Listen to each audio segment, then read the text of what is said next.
21 অক্টোবৰ আজিৰ দিনটো আমাৰ কাৰণে এটা ঐতিহাসিক দিন। আমি চিজফায়াৰৰ পিছত বিভিন্ন কাৰণত আমি চেদেলি ভেদেলি হৈ আছিলোঁ, কেইবাটাও ভাগত বিভক্ত হৈ আছিলোঁ, কিন্তু আজি আমি চুক্তি কৰাৰ পিছত প্ৰায় 2 বছৰ পিছত আমি একেলগ হৈছোঁ আৰু সংগঠিত হৈছোঁ। আমাৰ সমস্যাবিলাক আমাৰ একেলগে আমাৰ কমন সমস্যা, তো আমি যৌথভাৱে আমাৰ সমস্যাসমূহ সমাধান কৰিবলৈ কাৰণে চৰকাৰৰ ওচৰত দাবী দাবা উত্থাপন কৰিবলৈ কাৰণে আমি সংগঠনটো বনাইছোঁ। আৰু আমাৰ সংগঠন কাৰো বিৰুদ্ধে নহয়, কোনো ৰাজনৈতিক দল কোনো সংগঠনৰ বিৰুদ্ধে নহয়, কোনো জাতিৰ বিৰুদ্ধে নহয়, কোনো ধৰ্মৰ বিৰুদ্ধেও নহয়। আমাৰ সমস্যা আছে, আমাৰ সমস্যা সমাধানৰ উদ্দেশ্যে আমি সংগঠিত হৈছোঁ। আমি যিহেতু এটা বিপ্লৱী সংগঠন আছিলোঁ, সিদিনালৈকে যোৱাকালিলৈকে আমি একেলগে আছিলোঁ, কিন্তু মাজতে আমি বিভক্ত হৈছিলোঁ, কিন্তু আমাৰ অন্তৰে কৈছিলে যে আমি কেতিয়া একত্ৰিত হ'ব পাৰিম, কেতিয়া সংগঠিত হ'ব পাৰিম, সেইটোৰ অপেক্ষাত আছিলোঁ আমি। আজি আমি নথৈ সুখী নথৈ আনন্দিত হৈছোঁ। আমি সকলোৱে মানে প্ৰাক্তন NDBৰ যিমান সদস্য আছে আমি কেন্দ্ৰীয় কমিটি হিচাপে আজি গঠন কৰি লৈছোঁ। তাৰপিছত আমি জিলা সমিতিসমূহ আমি সম্প্ৰসাৰণ কৰিবলৈ গৈ আছোঁ।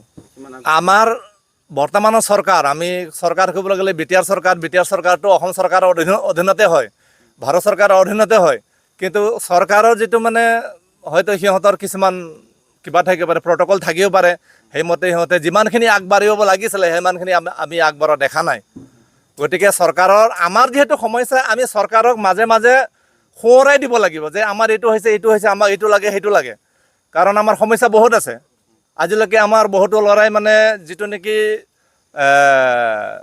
পাবলগীয়া এছ গ্ৰেচিয়া হওক বা মাৰ্টিয়াছবিলাকৰ যিটো নেকি শ্বহীদ পৰিয়ালবিলাকৰ যিটো 5 লাখকৈ দিয়াৰ কথা আছিলে, সেইবিলাক হয়তো 2-4জনে পাইছে, বাকী তেনেকুৱা ধৰণৰ পোৱা নাই। তাৰ সমস্যা বহুত আছে।